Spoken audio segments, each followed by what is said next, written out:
codificar a un aminoácido determinado para la formación de una proteína, ¿no? En el caso de las bases nitrogenadas, las purinas y piridinas pueden tener procesos metabólicos tanto de síntesis como de degradación, ¿no? Por lo tanto, se van a formar algunos productos finales de desecho. Generalmente, cuando hablamos de purina, el producto de desecho principal va a ser el llamado ácido úrico, ¿no? Pero también, así como podemos degradar a la base nitrogenada, también la podemos recuperar. ¿Por qué razón? Porque el proceso de formación de bases nitrogenadas es un proceso de alto costo. Entonces, si yo sé de que mi material genético se va a degradar y va a ser resumido a su mínima expresión, donde va a estar las bases libres, en vez de seguir degradando las bases hacia la formación de productos específicos, yo las podría recuperar. Y es por eso que existe la llamada vía de recuperación o vía de salvataje, en la cual hay un cero costo de gasto energético, ¿correcto? Para los procesos de síntesis de nodo va a haber gasto de energía, y la mayor cantidad de gasto energético se va a dar a nivel de la formación de las bases de tipo purínico, ¿no? Pero con la vía de recuperación, en vez de que las bases se degraden y formen las sustancias de desecho, las podemos recuperar para formar nuevamente nucleótidos que van a estructurar a nuestros ácidos nucleicos, ¿no? Entonces hay una vía de recuperación que es la vía en la cual vamos a recuperar esas bases que teóricamente se deberían de degradar, y la síntesis de novo es la formación de estas bases, pero a partir de precursores, ¿no? Y generalmente los precursores van a estar dados por estructura de aminoácidos. Muy bien. ¿Qué tenemos por acá? Tenemos la estructura de nuestros materiales genéticos. De hecho, en el caso de los ácidos nucleicos hablamos de moléculas de tipo polimérica, ¿no? Y la unidad básica estructural son los llamados nucleótidos. Por lo tanto, vamos a tener una cadena que va a estar conformada por una secuencia de nucleótidos específicos para cada tipo de ácido nucleico. Hay ribonucleótidos y hay desoxirribonucleótidos, ¿no? Entonces acá yo tengo un nucleótido, tengo mi azúcar pentosa, que es la que va a participar en el RNA, la ribosa, y tengo el azúcar pentosa que va a participar en el DNA, que es la desoxirribosa. Recuerda que son pentosas. Acá son importantes la posición de estos carbonos. ¿Por qué razón? Porque a nivel de alguno de ellos se van a formar uniones específicas, ¿no? Por ejemplo, a nivel del carbono 1 es donde se va a unir la base nitrogenada. A nivel del carbono 5 es donde se va a unir el grupo fosfato para poder estructurar un nucleótido, ¿no? Y además, fíjate que a nivel del carbono 2 se van a establecer diferencias entre los azúcares pentosas, ¿no? Si en el carbono 2 yo observo un OH, necesariamente es ribosa, pero si en vez de OH encuentro un hidrógeno, necesariamente esta va a ser una desoxirribosa. Yo puedo colocar una imagen y te puedo preguntar qué tipo de cadena de ácido nucleico corresponde. Entonces, yo no sé si es DNA o RNA. ¿Dónde debo de mirar? Al azúcar pentosa. ¿Y a qué nivel? En el carbono 2. ¿Cómo te orientas? En el carbono 1 se une la base, ¿sí? Entonces acá tengo una cadena y la cadena tiene una orientación. Recuerda que los nucleótidos se van a unir y esos nucleótidos se van a unir mediante la formación del enlace de tipo fosfodiéster, ¿no? Entonces tiene que haber un origen de la cadena y un término de la cadena, ¿no? Entonces la cadena empieza a formarse en una dirección de 5 a 3'. Por tanto, este debe ser el primer nucleótido, el segundo nucleótido, etcétera, etcétera, ¿no? Entonces, acá tengo una cadena y acá tengo otra. Recuerda que el DNA es de doble cadena y el RNA es monocatenario, ¿correcto? Pero en estos dos casos tenemos una sola cadena de estos ácidos nucleicos. ¿Pero cómo lo puede diferenciar? Por el azúcar pentosa. Muy bien. Acá hay un azúcar pentosa y acá hay otro azúcar pentosa. En el carbono 1 se une la base, quiere decir que el que viene es el carbono 2. ¿Qué veo acá? Un hidrógeno. ¿Qué veo por acá? Un OH. Muy bien, entonces esta es una cadena de DNA y esta es una cadena de RNA. O puedo colocar la estructura de un nucleótido. ¿El nucleótido de qué se caracteriza? Azúcar pentosa unida en el carbono 1 y el grupo fosfato en el carbono 5. Acá tengo un nucleótido. Dígame usted qué tipo de nucleótido es. ¿Un ribonucleótido o un desoxirribonucleótido? Muy bien. RNA tiene ribosa, tiene que ser un ribonucleótido. Entonces tendrá que estar en esta estructura, pero con el OH en el carbono 2. Y el hidrógeno en el carbono 2 si fuera el caso de DNA. Entonces, mirando, observando, te das cuenta de qué estamos hablando, ¿no? Muy bien. En el caso de DNA hablamos de los DNTPs, ¿sí o no? Los desoxirribonucleótidos trifosfatados, ¿sí? ¿Correcto? Muy bien. Las bases nitrogenadas tenemos de varios tipos, ¿no? Tenemos purina, recuerda que son acá la presencia de un anillo, de dos anillos heterocíclicos, ¿sí?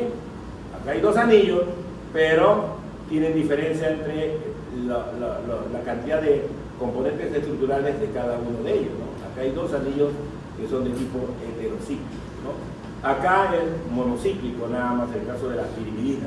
Muy bien, recuerda que dentro de las purinas tenemos adenina y guanina, y dentro de las pirimidinas tenemos citosina, uracilo y timina, ¿no? Obviamente, adenina, guanina, citosina son propios de cualquier ácido nucleico, y el uracilo, obviamente, para el RNA y la timina para el caso del DNA. Si quisiera yo establecer alguna diferencia entre estas bases de tipo purínico, muy bien, lo voy a dar por ciertos grupos funcionales, ¿no? Fíjate que acá hay un grupo amino, en tanto que acá hay un grupo carbonilo. Obviamente acá hay un grupo amino, pero acá no lo tiene en esta posición, ¿no? Yo puedo poner una estructura, ¿no? Indique usted qué tipo de bases nitrogenadas tiene usted. Si ve usted un anillo heterocíclico, necesariamente es una purina. Y si ve un anillo monocíclico, necesariamente es una pirimidina, ¿correcto? Eso es fácil de mirar o observar, nada más. Pero el más complejo sería, indíqueme usted específicamente si esa imagen es adenina y guanina, ¿no? Entonces, el que tiene acá un grupo amino hacia arriba, adenina, el grupo amino hacia abajo y un grupo carbonilo, la guanina, ¿no? En el caso de citosina, tiene un grupo amino y un grupo carbonilo, pero ojo, es un único anillo. El uracilo, dos grupos carbonílicos presentes ahí, no hay grupo amino, y la timina también tiene dos grupos carbonílicos. ¿Cómo diferencia el uracilo con la timina? La timina tiene un grupo metílico, ¿sí? Y listo, fácilmente lo podemos diferenciar, ¿no? Entonces, las bases nitrogenadas, estas se deben de unir con el azúcar pentosa, y la unión de una base nitrogenada con el azúcar pentosa me debe dar el llamado nucleósido. Entonces, fíjate de lo que te estaba indicando. A nivel del carbono 1 se une la base, y acá yo tengo, ¿qué cosa? Un nucleósido. El enlace es un tipo de enlace beta-glucosídeo, ¿no? Entonces van a haber nucleósidos para el RNA y van a haber nucleósidos para el DNA. Y acá están las denominaciones de cada uno de ellos, ¿no? Y luego, a nivel del carbono 5, es donde se va a unir el grupo fosfato, ¿no? Recordar que estos nucleótidos tienen 3 grupos fosfatos en su estructura. Entonces, por ejemplo, acá que tengo el azúcar pentosa, la base nitrogenada, y acá están los grupos fosfatos que están unidos con él. Entonces, en el carbono 5, en este grupo OH que presenta como grupo funcional ese carbono número 5, se va a unir el grupo fosfato, ¿no? De tal forma que voy a tener un nucleótido. Recuerda que los nucleótidos son el componente estructural de todo ácido nucleico, pero también recuerda que hay otras funciones de los nucleótidos. ¿Qué otras funciones de los nucleótidos podemos mencionar?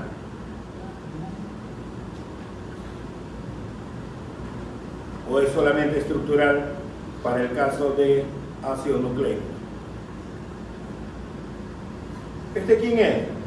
Adenina, ribosa, fosfato, 3 grupos. Este es el ATP, el adenosín trifosfato. Muy bien. ¿Qué función tiene? Reserva energética o molécula universal de la transferencia de energía, ¿sí?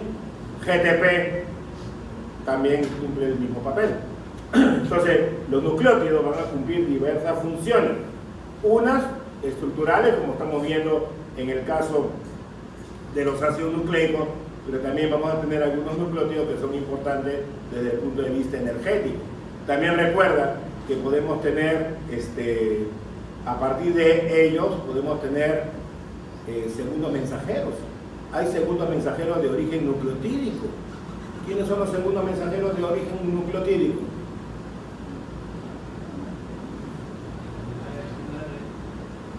Un segundo mensajero, a ver un ejemplo. AMP cíclico, ¿sí? GMP cíclico, ¿sí? ¿Correcto?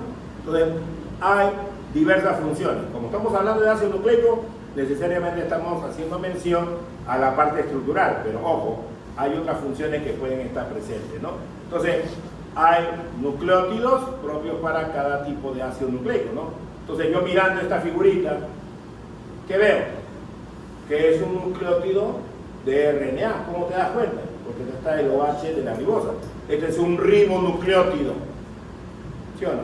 Trifosfatado, ¿no? A partir de la siguiente figura indique a qué corresponde el dibujito, ¿no? ¿Nucleócido? No, porque tiene grupo fosfato, ¿sí? Nucleótido sí, pero específicamente es un ribonucleótido, trifosfatado, ¿correcto? Muy bien, entonces fíjate que para cada tipo de ácido nucleico tiene sus propios nucleótidos, ¿no? Llámese ribonucleótidos o desoxirribonucleótidos trifosfatados. Muy bien, entonces, ¿qué es el nucleótido? La unidad monomérica estructural de todo ácido nucleico, ¿no? ¿De qué está conformado?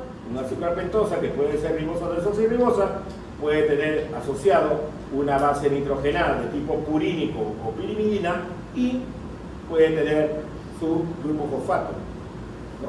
Muy bien, recuerda que la unión del grupo fosfato mediante el carbono número 5 es mediante un enlace de tipo fosfoéster, ¿correcto? Pero los nucleótidos, ¿cómo se encuentran unidos? Por un enlace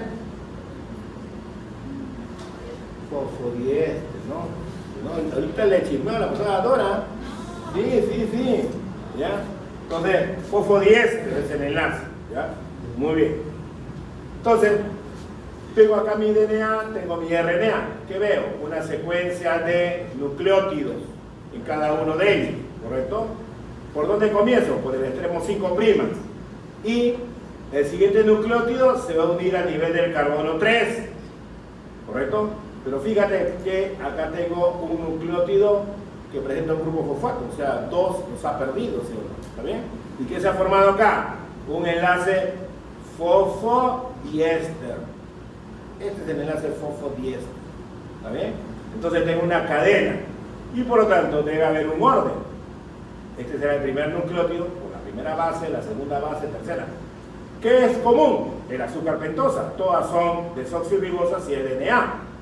Todos tienen grupo fosfato. ¿En qué se va a diferenciar? La base, ¿correcto? La base es lo que va a diferenciar a cada uno de los nucleótidos, ¿no? Tanto para el DNA como el caso del RNA, ¿no? Entonces, la secuencia de la cadena es de 5 a 3', ¿no? Entonces, acá, ¿qué se destaca? A las bases nitrogenadas. Y las bases nitrogenadas tienen un orden, ¿no? Como comienza por el extremo 5', esta será la primera base, la segunda, la tercera, etcétera, etcétera, etcétera, ¿sí? Y en el caso de la codificación, esto va a ser, ¿qué cosa? Un codón, ¿sí? Un codón que va a llevar información. Entonces, cuando ocurran los mecanismos de transcripción-traducción, esta secuencia necesariamente va a significar algo, ¿sí? Y va a corresponder a cualquiera de los 20 aminoácidos que conocemos o va a corresponder a la secuencia de terminación, ¿correcto? Muy bien. En el caso del DNA, el DNA tiene una estructura secundaria. Ya sabemos que James Watson y Francis Crick, ellos, en función a los trabajos de investigación de cristalografía de rayos X de Maurice Wilking y Rosalind Franklin, basaron su modelo de la doble hélice, ¿no? O sea, ellos trabajaron con la data de otros para basar su modelo con el cual ganaron el premio Nobel, ¿no? Y ellos establecen que el DNA está formado por una doble cadena de tipo helicoidal, ¿no? Y ¿Qué se encuentra ahí? Que va a haber una correspondencia de bases. Adenina con timina, guanina con citosina. Y acá aparece la llamada regla de Chargaff, en la cual la cantidad de adeninas debe ser igual a la cantidad de timinas, ¿cierto? La proporción es 1 o cercano a 1. ¿No ven? Si yo tengo en una cadena 50 adeninas, ¿qué debo de encontrar en la cadena complementaria? 50 timinas. ¿No? Pero si yo esta proporción no la encuentro, varía, necesariamente me está indicando que ha debido de haber, ¿qué cosa?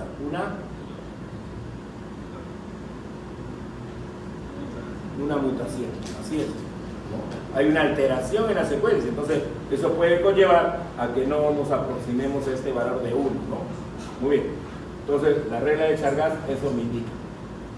En el caso del modelo de hélice propuesto por James Wansuz y Francis Crick, ¿no? Tenemos que el DNA, ¿qué cosa es? Está formado por 2 cadenas, pero las cadenas tienen una orientación diferente, ¿no? Entonces son de tipo antiparalelo, ¿no? Esta va de 5 a 3 y la otra también va de 5 a 3, pero tiene el sentido opuesto, ¿no? Entre estas cadenas tiene que haber cohesión, debe de establecerse unión. Muy bien, de una cadena con otra cadena, las bases nitrogenadas se van a tener que asociar.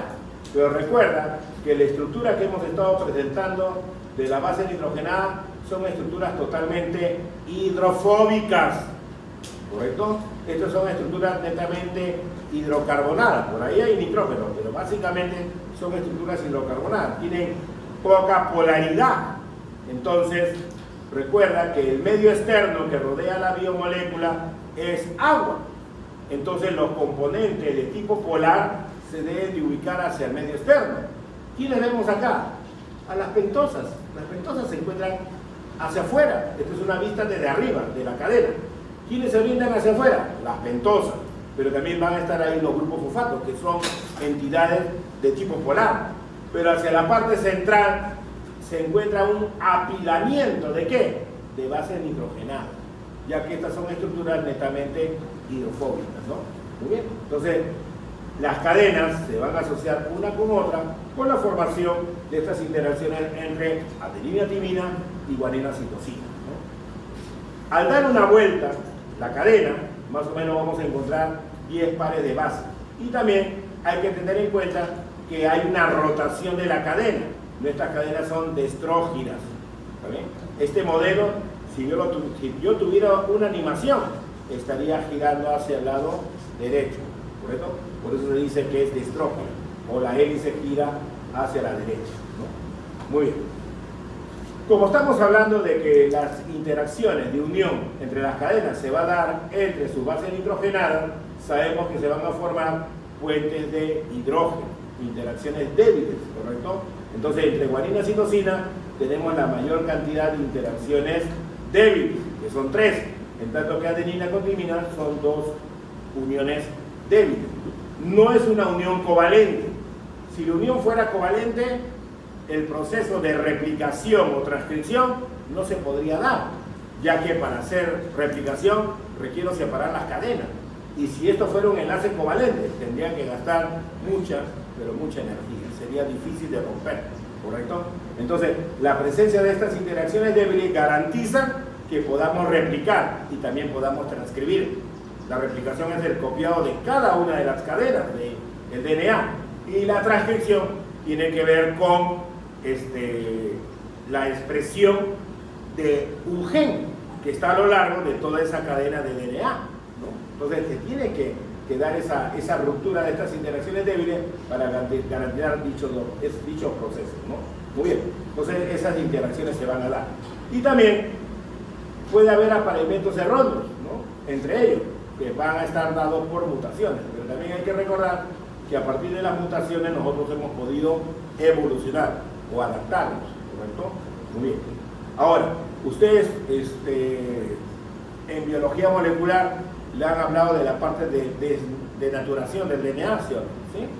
Hay una temperatura de denaturación, ¿sí? ¿Dónde es mayor? No, pero ¿dónde es mayor? ¿Con cuál de estas uniones? Cuando hay estos 3 enlaces. Si la secuencia de DNA es rica en esta secuencia de guanina citosina, obviamente la temperatura de denaturación va a ser mayor si yo tuviera otra cadena que tenga mayor cantidad de asociaciones entre adenina y timina, ¿sí? ¿Correcto? Entonces, las uniones son débiles, se pueden romper, ¿no?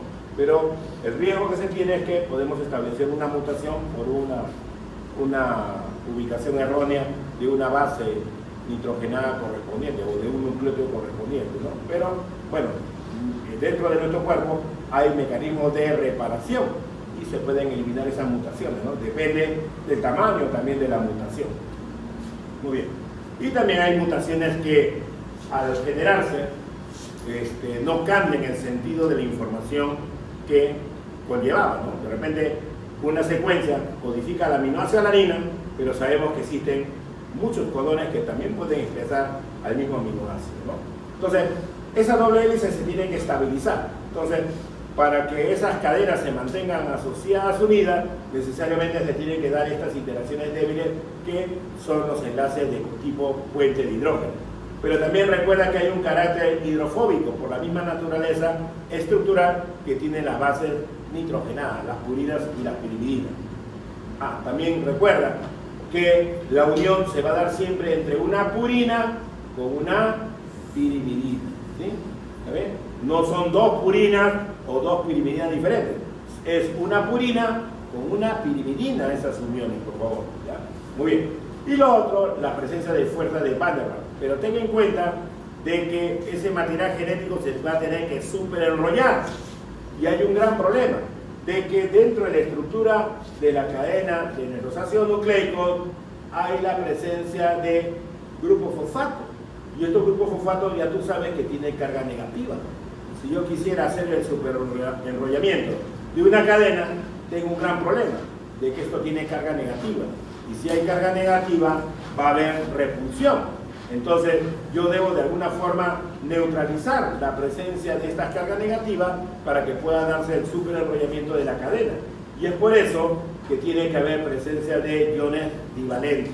En este caso, el magnesio es importante para la estabilización de la carga negativa que tiene la cadena de nuestros ácidos nucleicos, principalmente DNA. Y también, ya tú sabes que las histonas están formadas por aminoácidos básicos, que ahí está metida la lisina y la arginina, ¿no? En el caso nuestro, que somos organismos de tipo eucariote, las histonas juegan un papel importante en estabilizar la carga negativa del DNA, pero en organismos de tipo procariote están presentes las poliaminas, que también son moléculas que tienen carga positiva, ¿no? Entonces, hay diversos tipos de interacciones que van a estabilizar a esa cadena. Muy bien. Estos son otros tipos de DNA. El que estamos hablando es el modelo de DNA-B de Jeff Watson y Francis Crick. El material genético se puede superenrollar. Acá tenemos el material genético de un organismo procarionte, de una bacteria. Ellos tienen DNA circular, ¿correcto? Y tenemos acá dos formas de este material genético. Uno que está en su estado relajado y otro que está en su estado superenrollado. Sabemos que el material genético no se debe de exponer a los factores físico-químicos del medio ambiente, porque eso puede alterar su estructura, ¿no? Entonces hay una fluctuación entre estos dos estados, ¿no? Entonces, cuando se requiere desarrollar el proceso de replicación y transcripción, tenemos que pasar del estado superenrollado al estado relajado para poder hacer el copiado de cada una de las cadenas o poder desarrollar aquella región donde está codificado el gen de que va a formar alguna proteína muy particular para el organismo, ¿no? Muy bien. Entonces, este proceso de superenrollamiento va a requerir gasto de ATP. ¿Quién lo va a realizar? Las topoisomerasas. Hay varios tipos de topoisomerasas, de tipo 1, tipo 2. ¿Quién relaja? La de tipo 1. ¿Quién superenrolla? La de tipo 2. Muy bien. Entonces, en el caso de estos procesos de superenrollamiento, sabemos que deben de participar proteínas. En el caso del procarionte, hay una característica de que su material genético es pequeño, ¿correcto? Y es de forma circular. Entonces, solamente requiere un único núcleo central de proteínas para poderse enrollar. Pero, en el caso nuestro, que somos organismos eucariotas, nuestro material genético es lineal, es muy largo. Entonces, ¿qué se requiere? Mayor participación de proteínas. Hay varios núcleos sucesivos de proteínas. Por ejemplo, a ver, acá había una imagen, ahí está. Acá hay un núcleo de proteínas y el material genético va a dar varias vueltas sobre este núcleo de proteínas. Es como el collet. Las chicas usan su collet ¿para qué? Para amarrar su cabello, ¿sí? Para mí el mechón del cabello es la proteína y el collet es el DNA circular. ¿Qué hacemos con el collet? Le damos varias vueltas para asegurar el cabello, ¿sí? ¿Correcto? Muy bien. Pero en el caso nuestro, ¿qué sucede? Pues nuestro material genético es lineal, ¿correcto? Entonces imagínate que yo tenga un carrete, ¿ya? Tengo un carrete de hilo y te doy 1 kilómetro de hilo. Enróllalo. ¿Lo podrás enrollar? Sí. Pero me va a tomar tiempo, ¿correcto? Quiero hacer replicación. ¿Qué tengo que hacer? Desenrollar. Y me va a quitar tiempo, ¿sí o no? ¿Correcto? Muy bien. Lo tengo enrollado y quiero transcribir el gen de la insulina. ¿Qué voy a hacer? Desenrollar todo para ubicar el gen. Y eso no es apropiado, ¿correcto? Entonces, como nuestro material genético es enorme, entonces, ¿qué se va a establecer a lo largo de esa longitud de nuestro material genético? Varios núcleos sucesivos de proteínas. Entonces, es como si yo tuviera ese kilómetro de hilo y pongo a 10 estudiantes. Cada uno va a enrollar. ¿Cómo se da ese enrollamiento? Más rápido, ¿sí o no? Y imagínate que ese DNA yo lo he marcado con colores. ¿Ya? Le digo a ustedes, chicos, desenrollen solamente donde está el color rojo. De los 10, de repente el segundo es el que desenrolla, porque ahí está codificado el gen de la insulina, ¿sí o no? ¿Correcto? Pero en el otro caso, donde existiría solamente un núcleo de proteína, tendría que desenrollar todo, exponer el material genético a las condiciones fisicoquímicas para buscar que se exprese ese genoma específico que yo estoy buscando. Es una pérdida de tiempo, ¿sí? Entonces, de esta forma es como está organizada ese superenrollamiento, mediante la participación de esas proteínas, ¿no? Muy bien. Entonces, cuando me dice acá un núcleo central, es una sola proteína donde ese DNA se enrolla. ¿Quién lo va a hacer? El DNA procarionte, porque su DNA es pequeñito, es circular. En tanto el nuestro, como es lineal, se requiere varios de esos núcleos de proteínas para que en ellos se pueda superenrollar el material genético. Muy bien. Todo organismo tiene su propio genoma. ¿Qué es el genoma para nosotros? Es el conjunto completo de su información típica para cada especie. ¿Qué sabemos de eso? Que se puede heredar. Nosotros nuestra información genética de nuestra especie la vamos a transferir de una generación a otra generación. Perfecto. ¿Y cómo se encuentra este genoma? Codificado. Tenemos una secuencia específica de estas bases nitrogenadas que van a conformar parte de la estructura de los nucleótidos, ¿correcto? ¿Y cómo se encuentra organizado ese genoma? Por cromosomas. Nosotros tenemos 23 pares de cromosomas. En la Drosophila, ¿cuántos cromosomas hay?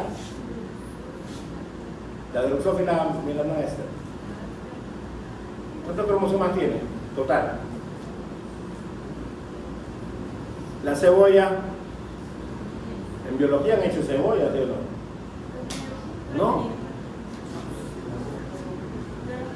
La mosca tiene 8 cromosomas y son enormes. La cebollita tiene 16. Nosotros tenemos 46. Entonces cada especie tiene su propia cantidad de cromosomas típicos, ¿no?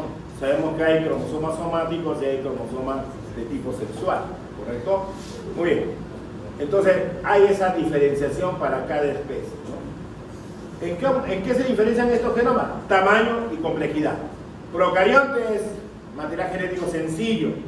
Eucarionte es un material complejo, ¿correcto? El de procarionte solamente es un solo cromosoma circular, pero recuerda que las bacterias tienen también, ¿qué cosa? Un DNA extracromosómico, que es el plásmido, que le va a ofrecer cierto tipo de beneficio para la bacteria, ¿no? Resistencia de repente a antibióticos, ¿sí? ¿Correcto? Entonces, esos plásmidos guardan información genética. ¿Para qué? Para sintetizar a una enzima, una proteína, que va a degradar a el antibiótico, ¿sí? Y ahí viene el problema de cuando tú te automedicas, ¿sí? No sigues la dosis, correcto, que te recomiendan, no sigues la frecuencia, ¿está bien? Sabemos que también metabólicamente varía el metabolismo de una persona con otra, ¿no? Entonces, frente a la exposición y a un mal tratamiento, la bacteria va a sacar ventaja y va a generar este DNA extracelular, extracromosómico, que va a conferirle propiedades que va a poder digerir a ese fármaco y obviamente no le va a hacer nada, ¿no? Entonces vamos a tener organismos que son multidrogoresistentes, ¿no? Aquí en el 2 de mayo, ¿no? Como hay varios de ustedes que no ven la parte de bioseguridad, de repente que van el 2 de mayo, a ver, vayan ahí al pabellón de los tuberculosos. ¿Ya fuiste? Ya. Hay algunos que son multidrogoresistentes. Toman su fármaco y no le hacen nada a la bacteria, ¿no? ¿Por qué? Porque ya generó resistencia. ¿Sí? Hay que tener cuidado ahí en el 2 de mayo, ¿correcto? En el caso nuestro, de eucariota, nuestro DNA es lineal. Muy bien. Nuestro genoma le dicen que es diploide. Hay haploide y diploide, ¿correcto? En el caso de las células somáticas, es de tipo diploide, ¿cierto? En el caso de las células sexuales es haploide, ¿correcto? Las células epiteliales, ellas se multiplican, se dividen rápidamente y la carga genética sigue siendo la misma, ¿no? Pero en el caso de las células sexuales, obviamente llevamos la mitad de la carga genética respectiva, ¿no? Nuestras células somáticas son 2N de DNA, o sea, cada una de ellas tiene 46 cromosomas, pero en el caso de los gametos, ovocitos y espermatozoides, va a llevar la mitad de la carga genética, son haploides, llevan 23 cromosomas, nada más, ¿correcto? Muy bien. También lo que conocemos en el caso de procariotes es que todo se expresa, pero en el caso nuestro, eucariotes, tenemos DNA de tipo no codificador. Hay secuencias de DNA que tienen que ver básicamente con la parte estructural o con la parte reguladora, nada más. Pero hay otra parte que es la que va a codificar. Hay DNA codificador y no codificador, ¿sí? Cuando se va a dar el mecanismo de síntesis de proteínas, tenemos la formación de un pre-RNA mensajero, ¿sí?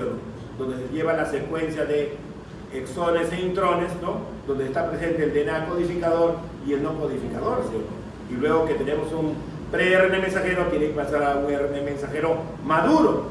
Obviamente las secuencias no codificadoras se tienen que eliminar y con él vamos a poder construir a nuestras proteínas, ¿no? Mitocondrias de cloroplastos tienen su propio material genético, ¿no? Entonces cada célula tiene su propio material, ¿no? Entonces recuerda que en el caso del cromosoma bacteriano, que es de estructura circular, hay un núcleo de proteínas y estas proteínas, ¿quiénes son? Poliaminas. El material genético, como cualquier material genético, tiene carga negativa.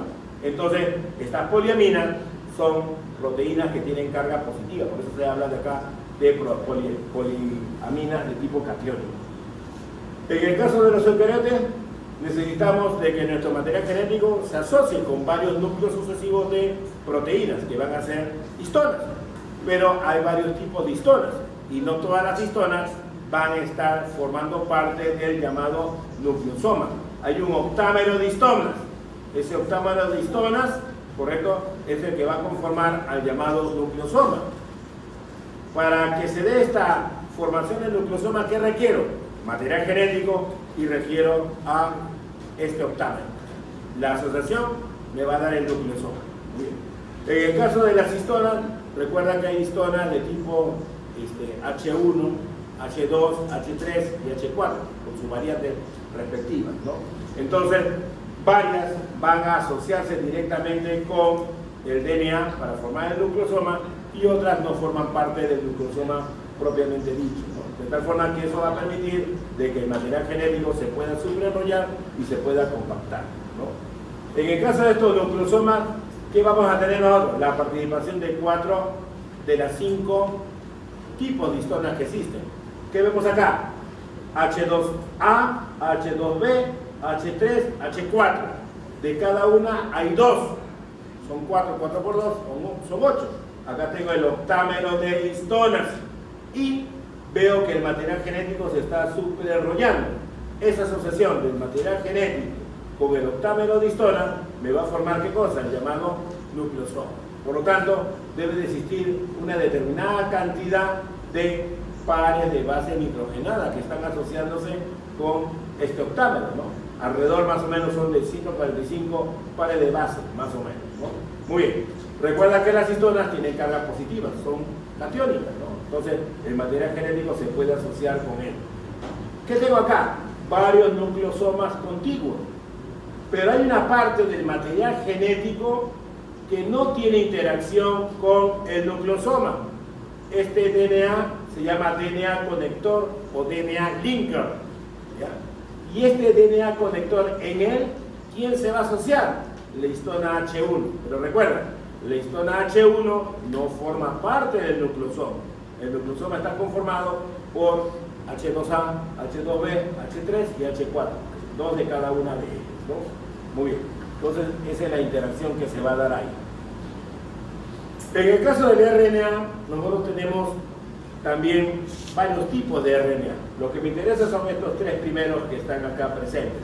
El RNA mensajero, obviamente porque va a llevar la información del núcleo hacia el citosol. Recuerdan que el RNA es monocatenario, va a usar una cadena de DNA para hacer el copiado, ¿no? Muy bien.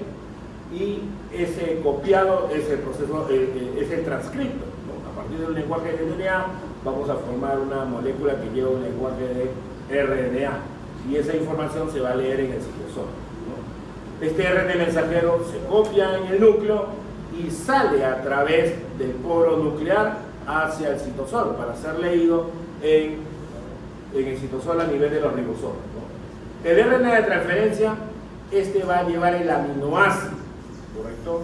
Pero este aminoácido que va a llevar va a depender del tipo de secuencia que sea leído, ¿sí?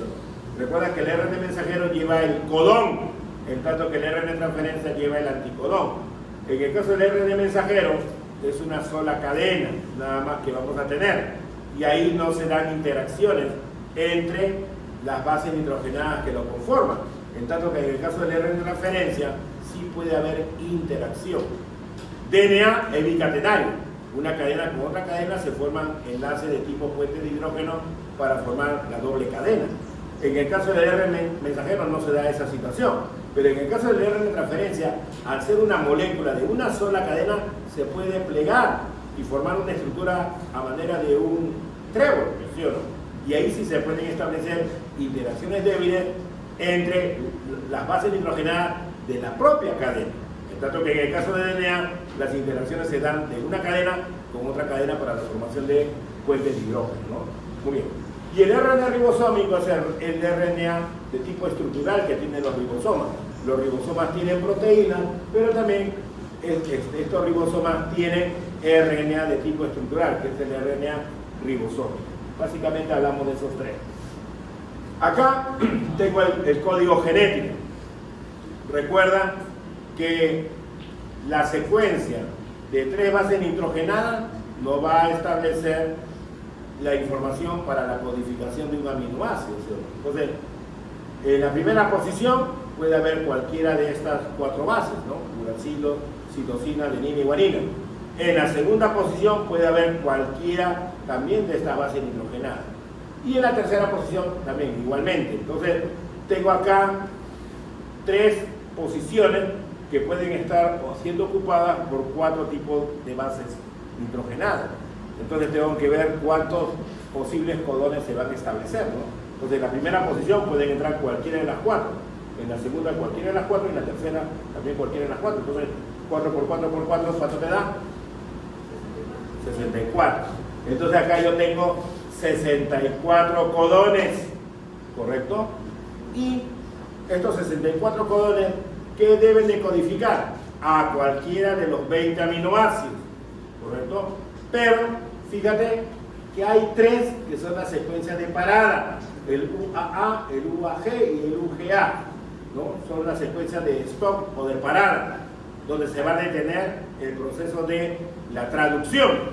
Entonces, si de 64 quito 3, tengo 61 codones que van a codificar a cualquiera de los 20 aminoácidos que corresponden, ¿no? Pero recuerda que el inicio de la síntesis de proteínas se da a nivel de este codón de iniciación, y el codón de iniciación corresponde al aminoácido metionina, ¿no? La secuencia AUG, ¿correcto? Recuerda que también existe más de un codón que puede codificar a un aminoácido. Por ejemplo, acá la leucina, ¿no? CUU, CUC, CUA, CUG. Por ejemplo, leucina tiene más de un codón, ¿correcto? Entonces, vamos a tener varios codones que pueden codificar a varios aminoácidos, como lo estamos viendo acá, ¿no? Entonces, el código genético corresponde a eso, ¿no? Entonces, se debe de establecer el proceso de la denominada traducción. En el caso del citosol, recuerda que están los ribosomas. Los ribosomas se encuentran sus subunidades desapareadas, están separadas, ¿sí o no?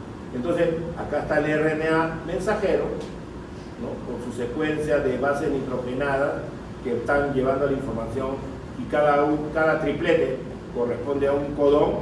Se está uniendo la subunidad menor y también se está uniendo el RNA de transferencia que va a llevar al primer aminoácido, ¿correcto?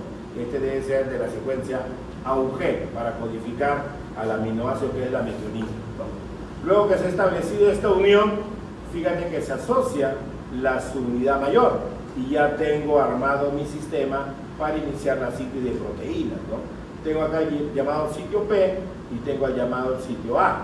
En el sitio P se ubica el primer triplete. Recuerda que el RNA de transferencia tiene el anticodón que debe de acoplarse con el codón que lleva el RNA de tipo mensajero, ¿no? Luego vamos a tener el siguiente triplete que va a ser leído por otro RNA de transferencia, ¿no? A partir de su codón con el anticodón, y llevará un aminoácido de repente diferente porque la secuencia puede haber variado, ¿no? Entonces, en el sitio P se ubica el primer triplete y en el siguiente sitio, que es el sitio A, se va a unir el otro RNA de transferencia. Y luego, ¿qué va a suceder? La unión aminoacídica. Entonces, este RNA de referencia que está en el sitio P, que tiene este aminoácido, lo va a transferir al otro RNA de transferencia, de tal forma que acá se va a formar un enlace peptídico, ¿no? Y por lo tanto, vamos a empezar a avanzar el RNA mensajero y este RNA de transferencia, que ya tiene dos aminoácidos unidos, que está ubicado en el sitio A, ahora pasará al sitio P y tendremos nuevamente un sitio A para ser leído, y va a empezar el proceso de polimerización y vamos a tener el crecimiento de la cadena polipeptídica. Y cuando se llegue a un triplete que corresponde a uno de los codones de terminación, para la síntesis de proteína, y qué va a pasar con el sistema que corresponde a estas subunidades del ribosoma, se van a separar y ya la proteína se va a liberar para posteriormente ser de repente modificada mediante algún proceso post-traduccional, ¿no? Entonces, ese es el caso del proceso de traducción. Ahí están involucrados los tres tipos de RNA: RNA mensajero, RNA de transferencia y obviamente el RNA de tipo ribosómico, es el que está conformando la estructura de las subunidades, ¿no? Principio fundamental de la biología molecular: obviamente nosotros podemos a partir de DNA formar más DNA. ¿Qué es eso para nosotros? El proceso de replicación. Entonces tenemos que hacer un copiado de cada una de las cadenas de DNA para ser repartido hacia las células hijas, ¿no? Entonces voy a requerir enzimas para poder realizar dicho proceso, voy a requerir DNA polimerasas para poder realizar este proceso de replicación, ¿no? La transcripción tiene que ver con el copiado de una parte de la información del DNA.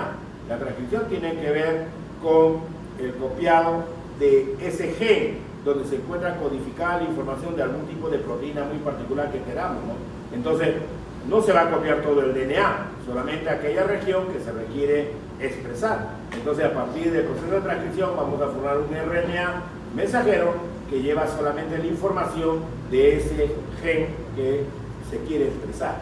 Y posteriormente, mediante la lectura de este RNA en el citosol, vamos a poder dar origen al proceso de síntesis de proteína mediante el proceso de traducción. Pero recuerda que acá hay que basarnos en función a los tripletes, ¿no?, que tienen que ver con el llamado código genético, ¿no? En la replicación tenemos el DNA parenteral. Este es mi DNA de doble cadena. ¿Qué debe de ocurrir? La separación de las cadenas. Acá la tenemos separada. Y luego, ¿qué se debe de dar? El copiado, ¿no? Y ese copiado me va a permitir tener nuevamente el DNA de doble cadena. Pero esta parte irá para una célula y esta irá para otra célula, ¿no? En la replicación vamos a tener el proceso de división celular, ¿no?, la mitosis, ¿no? Tanto en la mitosis como en la meiosis va a haber duplicación del material genético, ¿no? Y cada célula va a tener una carga genética específica, ¿no? Las que son diploides obviamente van a llevar la carga genética típica de la especie, y los haploides llevarán la mitad para posteriormente, mediante el proceso de la fecundación, podamos recuperar la carga genética que es típica de nuestra especie, ¿no? Muy bien. Si voy a hacer un proceso de replicación, ¿qué necesito? Bueno, mi material genético está súper enrollado y no puedo hacer una copia si algo está súper enrollado. ¿Qué necesito? Lo necesito desenrollar. Entonces, ¿quién va a participar ahí? Va a participar la girasa, que es la topoisomerasa. Lo va a relajar. Luego, que ya desenrollé material genético, están mis cadenas unidas. ¿Qué tengo que hacer con las cadenas? Separarlas. Y para ello requiero a la llamada helicasa. Pero ojo, las cadenas nuevamente se pueden volver a asociar, ¿correcto? Entonces requiero de las SSBP. ¿Sí? ¿Qué son las SSBP? Proteína estabilizadora. SSBP. Single Strand Binding Protein. ¿Sí? Proteína de unión a la cadena simple. DNA bicatenario. Pero cuando yo lo separo, son cadenas simples, ¿sí o no? ¿Está bien? Entonces, a lo largo de estas cadenas se van a establecer esas proteínas de unión a la cadena simple, para que nuevamente no se vuelvan a superenrollar, ¿correcto? Muy bien. Entonces ya tengo las cadenas separadas, pero tengo que iniciar el proceso de la replicación. ¿Y qué debo de generar yo? El primer. ¿Sí? Si tú quieres copiar un libro, ¿qué le haces? Le pones papelito. Y el que saca la fotocopia sabe por dónde comienza el copiado, ¿sí o no? ¿Sí? Tú no le das esa información, de repente te saca todo el libro y te sale más caro, ¿no? De repente es un libro que solamente te interesaba un capítulo, ¿sí o no? Lo flanquea, ¿sí o no? ¿Está bien? Entonces, tenemos nosotros que formar, sintetizar el cebador. Para eso está la primasa, que es la RNA polimerasa, ¿sí o no? Muy bien. ¿Y el cebador qué es para mí? El primer, ¿correcto? Pero ojo, el DNA molde es el DNA de doble cadena que le hemos separado, ¿correcto? El cebador es una secuencia pequeña de RNA que se está sintetizando, ¿no? Y a partir de él se debe de establecer el proceso de la polimerización del DNA. Pero para poder construir DNA, ¿qué necesito? Necesito los precursores activos, que son los DNTPs, los desoxirribonucleótidos trifosfatados, ¿no? Donde acá está la desoxiadenosintrifosfato, desoxiguanosintrifosfato, desoxitimidintrifosfato, desoxicitilidintrifosfato. Listo. ¿Quién va a hacer el trabajo de la polimerización? Las polimerasas, ¿no? Entonces, ¿qué me interesa acá? Me interesa construir DNA a partir del DNA existente, ¿no? Entonces, estas polimerasas son enzimas que requieren de magnesio como cofactor enzimático. Muy bien. ¿Y ellas qué actividad tienen? Van a construir DNA del extremo 5' al extremo 3', ¿correcto? Tenemos varios tipos de DNA polimerasa. me interesa a mí esta, la DNA polimerasa de tipo 3, porque es la que va a realizar la síntesis de forma continua, ¿correcto? Muy bien, una de las cadenas se sintetiza de forma continua y otra de forma discontinua, ¿correcto? La DNA polimerasa 3 me permite formar DNA a partir de un DNA persistente. En el caso de la DNA polimerasa de tipo 1, ella, ¿qué va a hacer? Remover al cebador, ¿correcto? Recuerda que en la cadena de DNA, en la de síntesis continua, hay solamente un cebador, en tanto que en la otra cadena de síntesis continua hay otros cebadores, ¿sí o no? En uno se sintetiza de forma continua y otro se va sintetizando por pedacitos, ¿sí o no? ¿Sí? Ese RNA lo tengo que retirar porque el DNA está hecho de DNA, desde el desoxirribonucleótido. Tengo que quitar a esos ribonucleótidos. La DNA polimerasa lo quita y vuelve a insertar nucleótidos de DNA, pero están separados todavía, no hay unión entre ellos. Entonces se requiere de la llamada ligasa para poderlos asociar, ¿no? Entonces vamos a tener la formación de esas cadenas y tendremos por lo tanto al final del proceso de la replicación, ¿no?, dos cadenas de DNA de tipo de doble cadena, ¿sí o no? ¿Sí? Cada una de ellas va a tener una doble cadena. Muy bien. Entonces, me interesa la DNA polimerasa de tipo 1 y la de tipo 3. La de tipo 2 no se conoce qué función tiene todavía. Muy bien. Entonces, acá está la imagen, ¿no? Tengo acá una cadena de DNA, tengo otra cadena de DNA, ¿está bien? Acá está la helicasa, la topoisomerasa, ¿no? Obviamente la topoisomerasa ya hablamos que desenrolla y la helicasa separa las cadenas y vemos a lo largo de la cadena de DNA estas proteínas, las SSBP, las proteínas de unión a la cadena simple, ¿no? ¿Y qué observamos acá? Que hay un cebador y en la otra hay varios cebadores por ahí. La cadena de, ¿cómo le llaman? La cadena avanzada y la otra es la cadena retardada, ¿no? La de síntesis continua, la de síntesis discontinua, ¿no? Entonces la DNA polimerasa utiliza esta hebra molde, ¿no?, y empieza a sintetizar el DNA sin ningún problema en esta, ¿no? Pero en la otra se va haciendo por pedacitos, ¿correcto? Y luego debe venir la otra DNA polimerasa para quitar al cebador y luego reemplazar este cebador por nucleótido de DNA y luego hay que establecer la unión mediante la ligasa y concluir el proceso de la replicación, ¿no? Muy bien. Entonces, por ahí son los eventos moleculares que están asociados con los ácidos nucleicos. En el caso de nuestros ácidos nucleicos, los ácidos nucleicos nosotros los podemos obtener de dos vías. Los podemos obtener de una vía exógena o de una vía endógena. Así como los carbohidratos, los lípidos, las proteínas, nosotros las podemos metabolizar, degradar. Igualmente va a suceder lo mismo con los ácidos nucleicos, ¿no? Nosotros consumimos carnes y estamos consumiendo, por lo tanto, células. Y esas células tienen su carga genética respectiva, porque esos tejidos tienen núcleo. Y ahí están presentes los ácidos nucleicos. Entonces, ¿qué debe suceder con estos ácidos nucleicos? Los debo de degradar.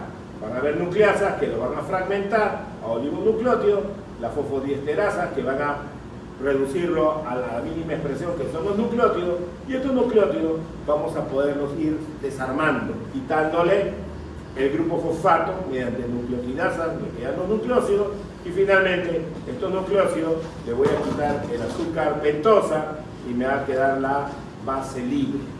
Muy bien. Entonces voy a empezar a hacer el proceso catabólico degradativo de los ácidos nucleicos y posteriormente, ¿qué va a suceder con esta base nitrogenada? Las puedo degradar también.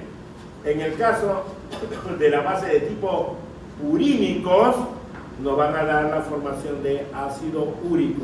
Si son bases nitrogenadas de tipo pirimidínico, nos va a permitir formar ácido beta-ureído propiónico, ¿no? Entonces, las bases se van a degradar. ¿Y estas sustancias qué son? Sustancias de desecho. En el hígado hay formación de ácido úrico. Ese ácido úrico se libera a la sangre y la sangre lo va a filtrar el riñón y el ácido úrico lo vamos a eliminar por la orina. Es lo normal. Son sustancias de desecho. Muy bien. Pero también tenemos la situación en la cual mi cuerpo requiere formar ácido nucleico, ¿no? Puedo tener una alta tasa de proliferación celular y requiero sintetizar mi material genético. Entonces, ¿qué puedo hacer? Hacer procesos de biosíntesis de novo. ¿Para qué? Para formar mis bases nitrogenadas. Y esas bases nitrogenadas, incluirlas al azúcar pentosa, ponerle el grupo fosfato y tener mis nucleótidos, y estos nucleótidos ser empleados para la formación de mis propios ácidos nucleicos. Pero este proceso es de alto costo. Y recuerda que tu cuerpo, ¿qué trata de hacer? Ahorrar energía. Entonces, en vez de que estas bases nitrogenadas que provienen de la degradación de mis ácidos nucleicos se eliminen para formar sustancias de desecho, ¿qué puedo hacer con ellas? Las puedo recuperar. Así como el papel. Tú agarras el papel, te sobra plata, lo botas a la basura, ¿no? Pero nosotros, ¿qué hacemos? Conservamos el papel. ¿Y qué hacemos con el papel? Lo reciclamos. Entonces, ¿qué puedo hacer con esta base nitrogenada? En vez de que se convierta en una sustancia de desecho, la voy a asociar con un azúcar pentosa fosforilado. Ese azúcar pentosa fosforilado se llama el PRPP, el fosforibosil pirofosfato. Entonces, yo puedo utilizar una base nitrogenada, la asocio con el PRPP, y que voy a formar directamente un nucleótido.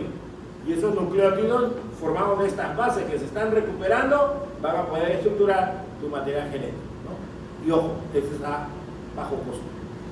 En tanto que sintetizar bases es lo más caro que hay. Si tienes plata, te das el lujo de gastar, ¿no? ¿Está bien? Si tienes mucha energía, date el lujo de sintetizarla, ¿no? Pero sabemos que puede haber un desequilibrio frente a ciertos procesos metabólicos, ¿no? Y de repente hay falta de energía. Entonces la energía es necesaria para mantener cierto tipo de procesos. Entonces voy a ahorrar energía.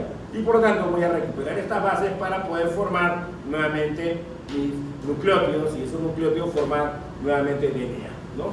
Entonces, el DNA, yo me estaba refiriendo al que puede provenir del medio exógeno, pero también recuerda que tus células van a morir, ¿no? Hay un proceso apoptótico, y el material genético que tiene esa célula también se va a tener que degradar, ¿sí o no? ¿Está bien? Entonces, nosotros generalmente, nuestros ácidos nucleicos que degradamos, se va liberando de una forma gradual, y nosotros vamos a generar poco ácido úrico, ¿no? Pero hay personas que reciben quimioterapia, y la quimioterapia es agresiva, mata células, tanto buenas como malas, y por lo tanto puede haber estado de hiperuricemia por ahí, ¿correcto? ¿Sí? Hay personas que tienen problemas con los riñones, no puede botar el ácido úrico, entonces hay un estado de hiperuricemia por falla renal, diabética. Hay otras personas que puede ser por la ingesta, ¿no? Todos los días te llevan a comer parrillada, ¿no? Hay muchos de ustedes que les gustan las carnes, ¿sí? Principalmente las rojas. Entonces genera mucho ácido úrico, al final vas a tener problemas de artritis gotosa, ¿sí? Y eso la van a ver en bioquímica clínica, pero hay problemas que pueden radicar en dieta. Y ya tú sabes que la mayoría de nuestros problemas son dietas, ¿está bien? Otro puede ser por problema renal. El riñón debe de botar lo que ya no sirve, pero si hay insuficiencia renal, se acumula, ¿no? Entonces ese ácido úrico tiende a precipitar, y la precipitación genera microcristales que se depositan en las articulaciones. Comienza el problema con el dedo de pie, pero luego con todas tus articulaciones, y terminas con la llamada artritis gotosa, ¿ya? Muy bien. Entonces, la vía de recuperación es una vía alterna que me permite recuperar las bases nitrogenadas a cero costo para formar nuevos nucleótidos, y estos para poder estructurar nuestro material genético, que es el DNA, ¿no? Lo reciclamos. Esto es lo mismo.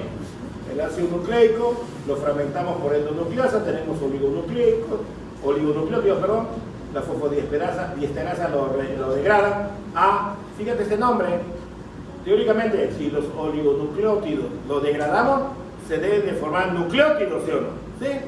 Pero acá me han puesto nucleócido monofosfato. ¿Estará mal escrito o está bien? ¿Es lo mismo, pues? ¿El nucleócido qué es? El azúcar pentosa con la base. Y monofosfato, tiene un solo fosfato, es lo mismo, por si acaso. Ya no van a pensar que está mal escrito, ¿ya? A ver, mononucleótidos o nucleócido monofosfato, es lo mismo, ¿no? La hidrólisis mediante nucleopidasa me permite liberar nucleócidos se libera el azúcar pentosa y me va a quedar las bases nitrogenadas. Profesores, bases nitrogenadas, núcleo base es lo mismo, pero acá está detallado. Las bases nitrogenadas de tipo purínico, ¿qué te da? Ácido úrico. La base nitrogenada de tipo piridínico, ¿qué te da? El ácido beta-ureído propiónico. ¿Está bien? Entonces hay dos productos. El que es perjudicial para nosotros es esto, el ácido úrico. Si se incrementa, si hay una mala dieta, o los problemas renales, o algunos problemas de actividad enzimática, ¿no? Entonces, ¿qué tengo acá? Mi vía de salvataje y mi vía de síntesis de nodo. En la vía de salvataje, ¿qué requiero? La base que le iba a botar, la voy a recuperar. ¿Con quién la uno? Con el PRPP, el fosforribosil pirofosfato. Y la unión que me da, un nucleótido. ¿Está bien? En un simple paso, se formó el nucleótido. Pero acá, en la síntesis de nodo, ¿qué requiero? Precursores. Requiero tener el PRPP. Requiero aminoácidos, porque recuerda que la parte estructural de los aminoácidos, el esqueleto hidrocarbonado o la parte nitrogenada, va a ser importante para formar a la base nitrogenada. Requiero gasto energético, CO2, etcétera, etcétera. Y las reacciones son largas. En el caso de las purinas, es un número más largo de reacciones que en el caso de las pirimidas. Las de alto costo son purinas, ¿ya? Bueno, siguiendo esta vía de nuevo, llegamos al producto final, el nucleótido. Pero ¿cuál de estos fue más rápido y cero costo? La vía de salvataje, que la vía de síntesis de nodo, ¿no? ¿Correcto? Para el papel, se van a la selva, talan el árbol, ¿no? Le ponen todos los productos, se gasta bastante, ¿no? Tengo papel ahí del día, el periódico, papel de tu cuaderno, termina el ciclo, quieren destruir el cuaderno bioquímico, ahí está el papel. No lo sé, de repente, el euforio, no sé. Entonces, ¿qué hacemos con el papel? Lo reciclamos. ¿Sí? ¿Está bien? Nos ahorramos todo lo anterior, ¿no? ¿Está bien? Listo. Ahora, hay una enfermedad que se llama el síndrome de Leigh-Stich, que tiene que ver con un estado de hiperuricemia. ¿Ya?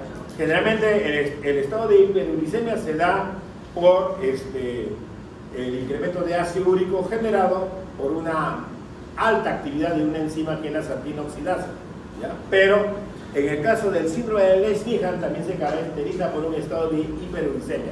Generalmente la adenina y la guanina son bases que se deben de degradar, ¿correcto? Pero que hemos dicho que en la vía de recuperación se van a asociar con el PRPP. La adenina con el PRPP me forma adenilato. La guanina con el PRPP o la hiposantina, acá es hiposantina con el PRPP me va a formar también nucleótidos, ¿ya? El guanilato y el hidroxilato, ¿sí? Muy bien, esto es lo normalmente que va a ocurrir. Y con eso, ¿qué voy a formar? Mis nucleótidos. Estos ya son nucleótidos que pueden ser empleados para formar tus ácidos nucleicos. Pero en el caso del síndrome de Leigh-Stich, falta esta enzima que se llama hiposantina guanina fosforibosil transferasa. ¿Qué va a hacer? No va a permitir formar estos nucleótidos. Entonces se acumula la guanina, se acumula la hiposantina. Y estas se van a catabolizar. Y el proceso catabólico de estas, ¿qué te va a dar? Ácido úrico en mayor cantidad. Estas personas que tienen el síndrome de Leigh-Stich se automutilan. Ahí busquen por internet, pongan síndrome de Leigh-Stich y van a ver las fotos. Son niños que se comen los labios, son niños que se comen los dedos. Tienen que estar amarrados. Parece que tienen un chupón ahí, pero es para proteger que ellos se coman los labios. Genera un desorden neurológico, ¿correcto? ¿Está bien? Entonces, es una enfermedad rara, pero obviamente se da, ¿no? Entonces acá está, ¿no? Tengo mis bases, mira, son bases nitrogenadas, adenina, guanina, hiposantina, son bases. ¿De qué tipo son estas bases? Purinas, de frente, ¿no? ¿Cómo te diste cuenta? Porque son en las dos, de los dos anillos heterocíclicos, ¿sí? Perfecto, purina. Acá está el PRPP. Esta base lo pongo al PRPP, ¿qué formo? Mira, nucleótidos. Azúcar pentosa, tiene el grupo fosfato y tiene las bases. Todos son nucleótidos, ¿está bien? Entonces tengo el AMP, el GMP y el IMP. Pero normalmente eso debe de ocurrir. Pero acá en el síndrome de Leigh-Stich no está esta enzima. Entonces no se forman estos nucleótidos. Se acumula hiposantina y guanina y sigue el proceso catabólico degradativo de esa base y van a formar ácido úrico en gran cantidad, ¿no? Hay un problema también de la llamada síndrome de inmunodeficiencia combinada grave, que son los niños burbujas. Falta esta enzima, la adenosina desaminasa. Al estar deficiente esta enzima, el sistema inmune de esos niños cambia y son muy susceptibles a infecciones. Entonces hay que aislarlos, por eso le llaman niños burbujas. Si salen al medio ambiente, un simple resfrío los mata, una simple infección los mata, ¿sí? Entonces tienen que estar aislados, cuidándolos para que no se expongan a elementos extraños que pueden bajar, no lo va a poder combatir su sistema inmune, ¿no? En el caso de la gota, que es un estado de hiperuricemia, se debe al proceso catabólico degradativo de tuadenina y guanina. Y esta enzima, la santina oxidasa, muchas veces está muy activa. Muy bien. Generalmente la santina oxidasa, ¿qué hace? Puede permitir que formar el ácido úrico. Y el ácido úrico normalmente lo tenemos que botar y se elimina fácilmente porque es una molécula de tipo polar. Pero a veces el ácido úrico se encuentra muy elevado. Entonces, ¿qué va a provocar? Un proceso de cristalización. ¿Y qué va a pasar con este ácido úrico? Se va a convertir en uratos monosódicos. Y busca ahí en tu internet, en tu celular, busca uratos monosódicos. La forma como cristaliza son microagujas que se van a depositar en las articulaciones, ¿no? Entonces, ¿qué va a suceder ahí? Que si esas microagujas se depositan en las articulaciones, el paciente no va a querer mover. Si mueve va a generar dolor, ¿sí? Cuando te están sacando sangre, te ponen la aguja, duele, ¿sí o no? Imagínate microagujas en tus articulaciones. Al colocar la aguja, a veces se forma una pelotita, ¿no? Porque están tomando la muestra de sangre, un proceso inflamatorio, ¿sí o no? Imagínate que las microagujas dañen tejido, va a haber inflamación, dolor. Entonces, ¿qué tengo que hacer? Controlar los niveles de ácido úrico. Y en ese caso, esta santina oxidasa se puede inhibir mediante el consumo de algún fármaco. Hay fármacos importantes para la inhibición. Uno de ellos es el llamado alopurinol, que le inhibe. Entonces reduce los niveles de ácido úrico, ya no se forman estos cristales y obviamente está dándole un tratamiento. No lo curas, pero está dando calidad de vida. Si estos uratos monosódicos se incrementan, ahora va a convertirse en unos depósitos cristalinos que van a generar deformaciones en las articulaciones. Van a formarse los llamados tofos. Busca ahí también tofos en tu internet. Vas a encontrar pelotitas que se ubican entre las articulaciones de la mano, el codo, el pie, etc. Y generan deformaciones, ¿sí? Entonces eso hay que removerlo con cirugía, ¿ya? Entonces hay que, ¿qué es lo que hay que hacer? Ver cuál es la causa de origen del estado de hiperuricemia. Dieta, función renal o de repente la enzima está muy activa, ¿no? Muy bien. Entonces el proceso catabólico de las purinas generalmente me va a dar ácido úrico y el ácido úrico lo debo de eliminar. Si no lo elimino, se genera el estado de hiperuricemia. Si consumo gran cantidad de purinas que me lo va a dar las carnes rojas, necesariamente voy a tener un problema de ácido úrico alto. Algunos problemas se pueden regular cambiando la dieta, otros requieren atención, como es el caso de la insuficiencia renal. Las pirimidinas también se pueden degradar, ¿no? Por acá está la citosina, el uracilo, ¿no? Al degradarse me forma el ácido beta-ureído propiónico, que también es una sustancia de desecho, pero no tiene tanto significado clínico como el caso del ácido úrico, pero se puede degradar, pero son las otras bases nitrogenadas. Acá un esquema para la formación de pirimidinas, fíjate, bicarbonato, amonio, ATP, formamos carbohidrofosfato. Esta es la reacción donde participan las carbohidrofosfato sintetasa de tipo 2. La de tipo 1 tiene que ver con ciclo de aurio. La de tipo 2 tiene que ver con formación de pirimidinas, ¿no? Entonces ya habíamos dicho de que para poder sintetizar bases nitrogenadas se requiere de aminoácidos, ¿no? El aspartato, por ejemplo. Y acá la parte nitrogenada del proceso de las desaminaciones que tienen los aminoácidos, ¿no? Y fíjate que luego que se ha formado la pirimidina, estoy gastando energía, esa pirimidina se asocia con el PRPP y forma los nucleótidos respectivos, ¿no? De uracilo y de timina, ¿no? Y a partir de uracilo puedo formar también citosina. Muy bien, que son importantes para el RNA o el DNA. Pero acá se gasta poca energía. Pero en el caso de las purinas, ¿no?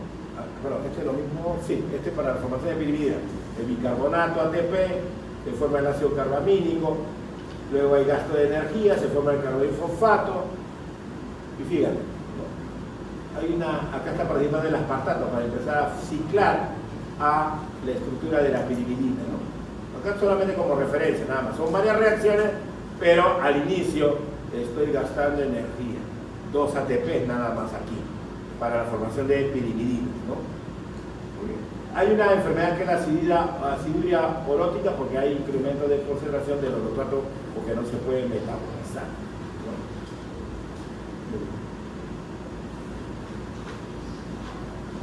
Acá, ¿dónde está? Aquí. En purinas. Muy bien. Acá, en el caso de la síntesis de purinas, la estructuración se hace diferente al caso de las piridinas. ¿Por qué? En el caso de las piridinas se forma primero el anillo y luego el anillo se incorpora al PRPP. Pero acá no. Se requiere tener el PRPP y sobre él se va construyendo el anillo de purina. Muy bien. Y frente a esta construcción se va a formar primero la inosina monofosfato y a partir de inosina monofosfato se puede formar adenositrifosfato y guanositrifosfato y la forma desoxi de esos nucleótidos, ¿no?